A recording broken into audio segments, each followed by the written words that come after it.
여러분, 하나님 나라가 우리 안에 이루어지려면 먼저 하나님의 영이 임하셔야 되고 그 하나님의 통치를 받아야 되는데 대부분이 indwelling 첫 번째 조건만 되어 있어요. 두 번째 조건, 하나님의 영의 인도함을 받지를 못하고 있어요. 다른 말로 하나님의 통치를 받지 못하고 있다는 것입니다. 하나님의 영이 있음에도 불구하고 그분의 생명을 체험하지 못하고 여전히 내가 주체가 되어서 내가 하나님 말씀을 읽고 내 방식대로 하나님 말씀을 해석하고 내 방식대로 하나님을 위해서 거룩한 삶을 산다면 그것은 하나님의 통치함을 받지 못하게 되는 것입니다. 그래서 로마서 8장 9절에는 뭐라고 말하는가 하면 누구든지 그리스도의 영이 없으면 그리스도의 사람이 아니니라. 그래요. 영이 없으면 그리스도의 사람이 될 수가 없어요. 하나님의 영이 있느냐 없느냐에 따라서 우리는 옛사람과 새사람을 나누는 거예요. 옛사람은 하나님의 영이 없는 사람, 새사람은 하나님의 영이 있는 사람입니다. 그렇지만 로마서 8장 13절 14절을 보시면 너희가 육신대로 살면 이 말은 뭔가 하면 육신대로 산다라는 것은 타락한 혼이 여전히 자신의 생각과 감정을 자기와 동일시시켜서 거짓자로 산다는 것입니다.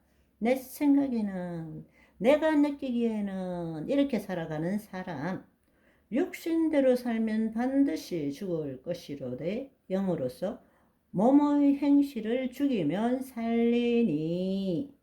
영으로서 몸의 행실을 죽인다는 것은 다른 말로 하나님의 영으로 인도함을 받는 사람, 그 사람이 하나님의 아들, 자녀라고 불림을 받을 수 있다라는 이야기예요. 그런데 오늘날 모두가 그리스도인이지만 신자는 많고 자녀는 조금밖에 안 된다. 그렇다라는 이야기입니다. 그것은 교회에서 무슨 봉사를 하고 어떤 일을 하고 내가 어떤 선한 일을 하고와는 아무런 상관이 없어요. 내가 높은 지위에 있거나 낮은 지위에 있거나 많은 일을 하거나 적은 일을 하거나 아무 상관이 없어요. 설거지를 하든 뭘 하든 상관없어요. 지금 하는 일에 하나님이 나타나느냐 아니면 내가 하나님을 위해서 하느냐 그 차이인 것입니다. 하나님이 나를 통치하시고 그분이 나를 통해 나타나느냐 아니면 내가 하나님을 위해서 일하느냐 그 차이라는 것입니다. 그래서 청함을 받은 자는 많지만 택함을 입은 자는 적다고 말하는 것입니다. 여러분, 어느 쪽 삶을 살고 있습니까? 한번 스스로 가슴에 손을 얹고 한번 생각해 보세요. 그렇다고 해서 24시간 전부 그렇게 살 수는 없어요.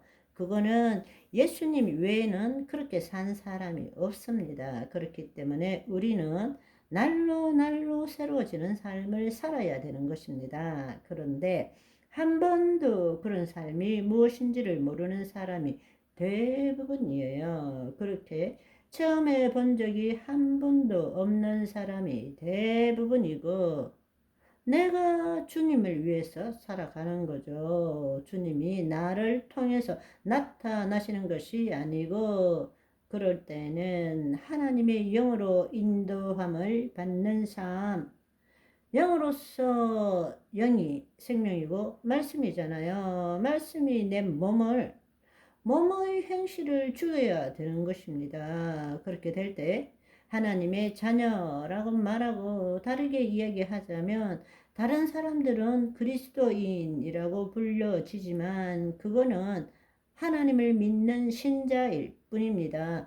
신자일 뿐이에요. 그래서 고린도전서 3장 1절 2절의 말씀을 보시면 형제들아, 내가 신령한 자들을 대함과 같이 너희에게 말할 수 없어서. 이때 신령한이라는 것은 형용사 푸뉴마티코스인데 영, 하나님의 영의 인도함을 받는 자를 신령한 자, 영적 존재라고 말하는 거예요. 대함과 같이 너희에게 말할 수 없어서 육신에 속한 자. 육신에 속한 자는 그 혼이 하나님의 영의 인도함을 받는 것이 아니라 그 혼이 옛날과 마찬가지로 자신의 몸과 자신을 동일시시켜서 내가라는 거짓 자로 살아가는 삶을 말하는 거예요. 그래서 육신에 속한 자, 곧 그리스도 안에서 어린 아이들을 대함과 같이 하노라. 내가 너희를 젖으로 먹이고 밥으로 아니하였노니 이는 너희가 감당하지 못하였음이거니와 지금도 못하리라 말하고 있는 것입니다. 그런데 대부분이 지금 육신에 속한 자, 육신에 속한 자로 살아가고 있는 것입니다. 신령한 자가 되어야 되는데 오늘 이 시간 이후로부터 이제 이 육신으로 살아가는 자를 혼의 개념으로, 혼이 하나님의 영 안에 있어서 하나님의 영의 인도함을 받는지, 혼이 몸과 동일시 시켜서 몸의 종로를 하는지에 따라서 그것을 속사람과 겉사람이라고 불러요. 우리의 혼이 육신의 몸의 종로로 해서 이 육체의 욕심을 이루는 것이 아니라 성령을 따라 행함으로 하나님의 뜻이 이루어지도록 해야 되는 것입니다. 그러니까 우리 안에는 혼을 사이에 두고 날마다 싸움이 일어나는 거예요. 그걸 가지고 속 사람과 겉 사람의 싸움이라고 부릅니다. 그래서 우리가 점점점 성령의 인도함을 받을 때에 겉 사람은 후패하지만 속 사람은 날로 날로 새로워지게 되는 것입니다. 아멘. 오늘은 여기까지. 바이바이.